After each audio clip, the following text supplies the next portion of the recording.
Magazine covers, TV cameras, perfect scores from judges who hate perfection, a statistical impossibility made flesh.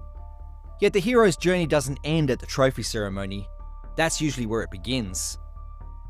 Then the other photos, the ones they don't sell at bodybuilding expos, sleeping in your car, pissing in jail toilets, street corners, glory gone, identity shattered, your brain cells turning against you like a civil war in your skull.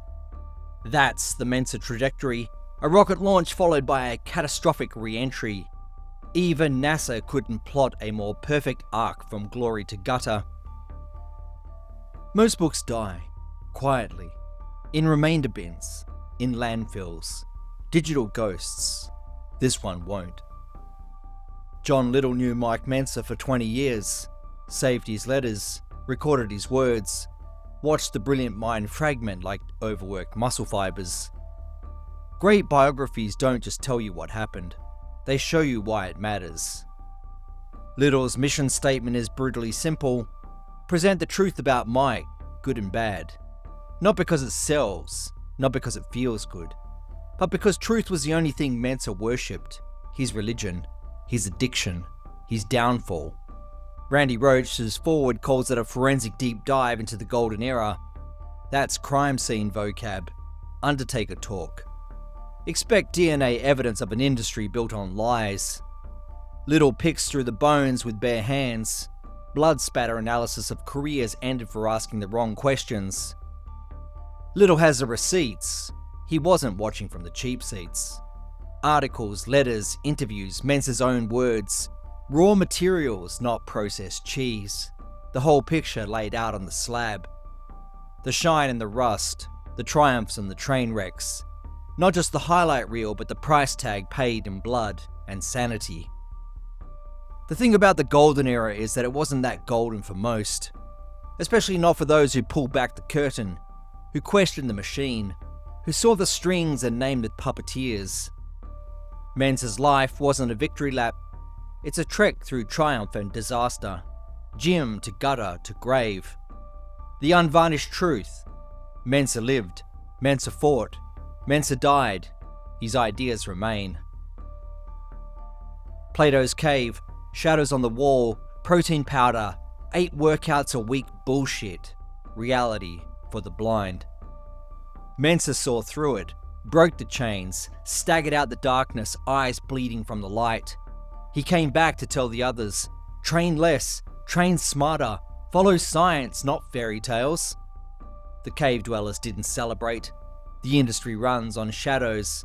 The supplement gods, the contest kings, soft-handed men counting dollars while others count reps, saw their protein powder empire threatened.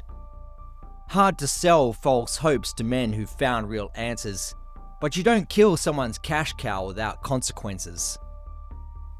And so begins our American Odysseus, not a title playing footsies with symbolism, the perfect framework through which to understand Mentzer's epic life. The intelligence thing is obvious. Odysseus was the smartass of Greek mythology, the guy who figured out the Trojan horse while everyone else was still trying to punch through walls. Then there's the battles with the monsters of the fitness industry, the siren song of alluring fame, the divine punishment of mental illness. The hero's smart enough to see through the bullshit, but not always strong enough to step over it. Mentzer bought the same, wait, but what if we thought about this energy to bodybuilding? An industry where brains rank somewhere below spray tans and dick size in terms of importance. The fitness establishment, lurking like the Cyclops within its cave of commerce, reacted like Polyphemus when Odysseus stabbed out his eye. Blind rage, blood everywhere. The power dynamics were perfectly mirrored. Odysseus battled capricious gods who could erase mortals with a thought. Mentzer fought industry titans who could disappear careers just as easily. A pen stroke, a phone call, you're gone, welcome to homelessness. Odysseus pissed off Poseidon, Mentzer pissed off Arnold. Arnold was everything Mentzer wasn't. High volume, high charm, high bullshit. Their clash wasn't philosophy, it was chemistry. Oil and water, fire and ice. But heroes don't just overcome monsters, they kill parts of themselves too. Odysseus trapped by Calypso, navigating between Scylla and Charybdis. Mentzer trapped by the internal demons of his own mind, navigating between industry whoredom and intellectual purity. Not a footnote, central to understanding his Odyssey. Fact: brilliance and madness share synaptic real estate. When one moves in, the other's already packing its bags. Little's book doesn't airbrush the decline, he doesn't hide behind medical terminology. Mental illness isn't white coats and clean hallways. The disease doesn't give a fuck about your perfect delts or perfect scores. It's sidewalks becoming stages for one-man shows nobody paid to see. The phone calls at 3 a.m. when demons run the switchboard. Mentzer ranting about objectivism, conspiracies, about the tiny men riding his nervous system like electrical cowboys. The homelessness, the paranoia, the God complex blooming like toxic algae when genius curdles too long in isolation. The American part matters too. The American dream, the American nightmare, the American contradiction, wrapped in one jacked package. We can't look away from beautiful disasters. We love contradictions the way we rubberneck car crashes. A physical specimen with philosophical depth? It's like finding out your priest deals meth or your accountant plays bass for Black Flag and drinks blood. In a culture of monkeys, Mentzer demanded evolution. That's why this book makes your brain itch in places you can't scratch.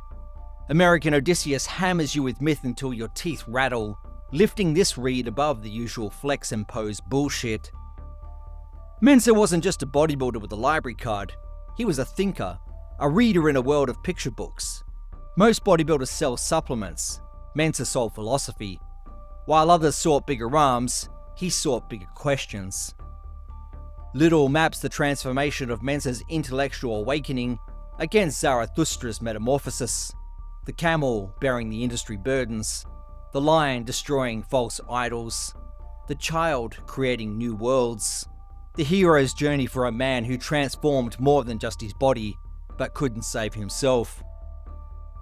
Like Odysseus, too clever by half, Mentzer weaponized rational thought in an industry allergic to thought itself. The kind of man who would rather burn his career to the ground than smile and nod at bullshit. Football didn't cut it, Mentzer said once. I wanted something I could pursue myself. Translation: I don't play well with others. Football has teams. Football has coaches. Football means following someone else's playbook. Mentzer needed his own religion. Truth, not popularity, was his god. Not magazine covers. Not Mr. Olympia trophies. Just cold, hard, beautiful truth. Later, when the muscles started to feel like a prison, he said, if I could go back, I'd reverse the priority. More mind, less matter. That's the Mentzer this book hunts down. A story about what happens when the Superman discovers kryptonite inside his own skull. Great power comes with great vulnerability. The same intensity that creates breakthroughs can create breakdowns. The shadow side of the will to power. The fitness industrial complex. They sell you equipment to build muscles you'll never need, to lift objects you'll never encounter. They sell you powders made from the same slurry they feed livestock to fatten them faster. Glossy magazines with airbrushed demigods who can't even take a clean shit without pharmaceutical assistance. They were selling more reps, more supplements, more hours in the gym, while he quietly unpacked science and rational thought showing less was actually more. Mentzer's GQ, good looks and articulate speech was the Trojan horse the bodybuilding establishment eagerly wheeled in through their gates, putting him on magazine covers, never suspecting what lurked inside. What they missed was the philosophical insurgency packed within. Mentzer didn't just win trophies, he challenged the entire grift. Mentzer committed the only unforgivable sin in America. He thought for himself. High-intensity training, heavy duty, then get the fuck out. Let recovery happen. Let growth happen. Stop masturbating with dumbbells for hours believing more equals more. The industry machinery seized. Cannot compute. Does not process. You can't sell do less to people conditioned to buy more. How do you sell 12 kinds of pre-workout to someone who trains twice a week? How do you hawk recovery supplements to disciples of minimalism who actually recover? The industry accidentally platformed its own revolution.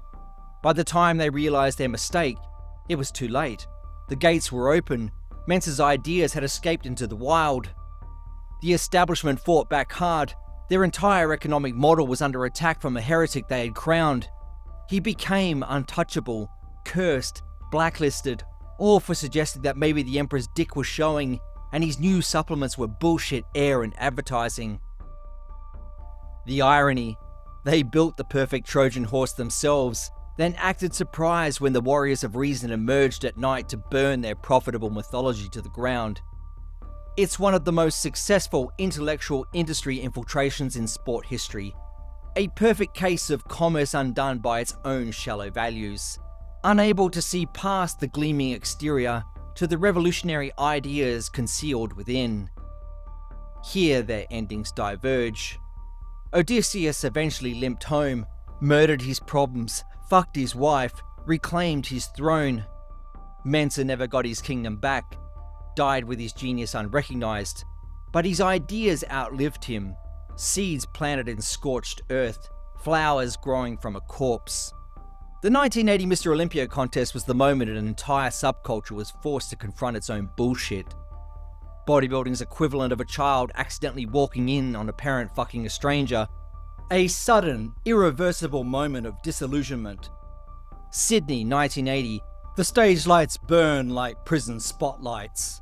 Mentzer stands there, geometric perfection, muscle fibers exactly where slide rulers and biology textbooks say they should be.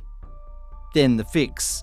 Arnold, 5 years retired, smaller, smooth, looking like something you'd find behind a funeral home rather than on a posing dais. Arnold wins, just because. The crowd's boos sound like air escaping a punctured lung. This wasn't about trophies or titles, it was about raw power, about who controls the narrative, about whose friends sit at the judges' table counting dollars instead of muscle striations. Little exposes the behind-the-scenes backdrop of industry warfare. Joe Weider, bodybuilding's Vince McMahon, and Arnold locked in a Byzantine Cold War involving competing gyms, rival magazines, bodybuilder unions. Weider had literally sworn under oath about Arnold's career-ending character defects just months earlier.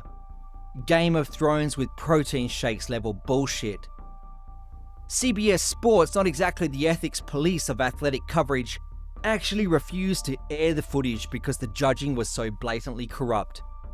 It's like McDonald's refusing to sell a burger because it might be unhealthy. When you violated standards that make television executives uncomfortable about integrity, you've achieved something truly spectacular.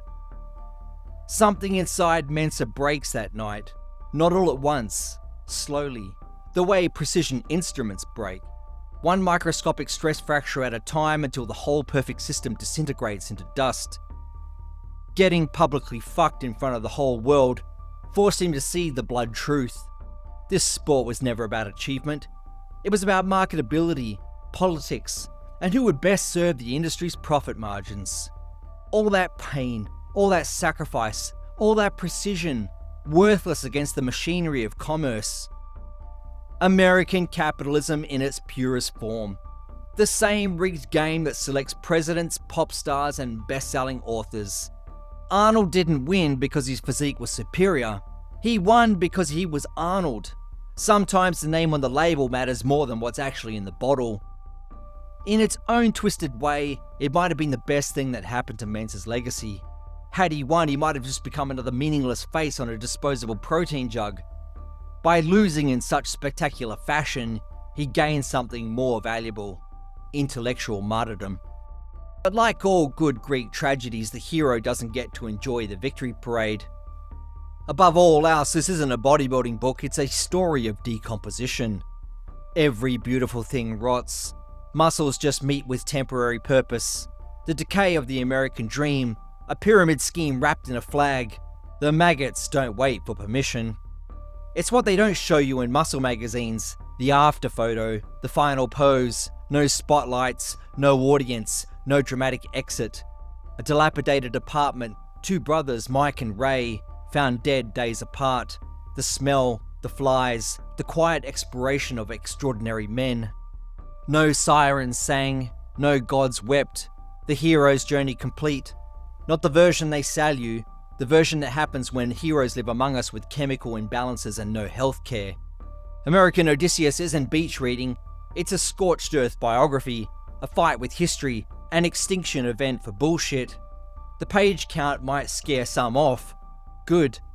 But for those who need the real, bodybuilding's exposed guts, a mind in revolt, a life's jagged edge, this is your shot. Mentzer's final set, the last word, a man who escaped Plato's cave only to discover the real monsters weren't the shadows on the wall, they were the men who controlled the light. It's not a philosophy lesson, it's a warning bell. See too clearly and they'll make you drink hemlock. Question too loudly, they'll nail you to wood. Tell too much truth, they'll find your body days after it starts to stink. Nobody wants prophets, they want prospects. Nobody wants revolutionaries, they want repeat customers. Mentzer, camel, lion, child, dead, his metamorphosis complete. Yours barely started. Every morning you make a choice. Stay asleep or wake up. Keep swallowing the pills or spit them back. Follow the program or set fire to the gym. Most choose sleep, pills, programs, blend in and succeed or stand apart and get crushed for it like bugs under boots.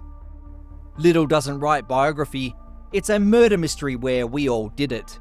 In the gym, with the barbell, with our worship of perfect bodies hiding imperfect minds. We built the funhouse mirrors that reflected Mentzer's distorted ambitions back at him. We sold the tickets to the freak show. We created the system that rewards monstrous development, then discards the monsters. We pointed and laughed when Mentzer couldn't find his way back from the ledge, when the voices started. We buy the powders, the magazines, the empty promises of transformation. American Odysseus, the hero who never makes it home, the traveller lost in the wilderness of his own making. Maybe you'll read Little's book, maybe you won't. Ignorance is bliss, right? Keep huffing that gym funk. Maybe you'll keep chasing the pump, the burn, the temporary self-delusion of one more set, one more supplement, one more perfect physique that might finally silence the voice that whispers, never fucking enough. Keep telling yourself you're getting somewhere, but maybe after the last page and that silence that follows, you'll catch your reflection. Not in the gym mirror, maybe in a rain puddle, or a darkened window at 3 a.m. And you'll see the hollow space behind the eyes, and you'll finally ask the right question. Ask yourself, what is all this lifting really for? What exactly are you trying to build? What are you trying to wall out? Ask yourself, how much is enough to fill the empty spaces? Between accepting conventional wisdom and questioning everything, between hiding our struggles and embracing them as part of our story. Mike Mentzer, perfect specimen, imperfect human, relentless questioner, chose the harder path at every turn. His journey reminds us that the most impressive strength isn't measured in pounds moved. It's measured in the courage to lift yourself repeatedly after every goddamn fall. It's showing us how to navigate our own metamorphosis without drowning when the waters rise. It's a roadmap for anyone seeking to move beyond what is, beyond what isn't, to what could be. Mentzer reminds us that changing the game often means losing the game, at least by the old rules. But sometimes, just sometimes, the new rules you write become the legacy that matters.